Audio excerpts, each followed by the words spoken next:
সভাপতি সাহেব, সেক্রেটারি সাহেব, আপনারা যদি আমার মসজিদে রাখেন তাহলে আমার একটা শর্ত আছে। হ্যাঁ বলেন। আমি কোনো বেনামাজি জানাজা পড়াতে পারবো না। হুজুর এত কঠিন হইলে কি চলে? একটু এদিক সেদিক করা লাগবো না? কোনো দিক সেদিক নাই। বেনামাজি জানাজা আমি পড়াবো না, ইচ্ছে হলে রাখেন, নাহলে আমার বিদায় করে দেন। হুজুর সভাপতি সেক্রেটারি একটা কোটা তো থাকি, তা আমাকে দু একটা কথা নেই। হুজুর সেক্রেটারি একটা কথা কইছে, একটু পাইবার দেখুন, একটু নরম হন, একটু নরম হন। সেক্রেটারি সাহেব, আল্লাহর কাছে কোনো কোটা খাটে না, তার কাছে কোটা একটাই, শুধু নামাজ। সেই নামাজ যদি না পড়ুন তাহলে আপনাকে জানাজা আমি পড়াতে পারবো না। ইমাম সাহেব, আমরা আপনার কথায় রাজি।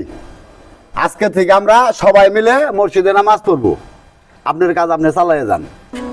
সন্তুষ্ট, খুব খুশি হইলাম। আসেন তাহলে এখন আমি আসতে পারি। হ্যাঁ, আসসালামু আলাইকুম। ওয়ালাইকুম আসসালাম।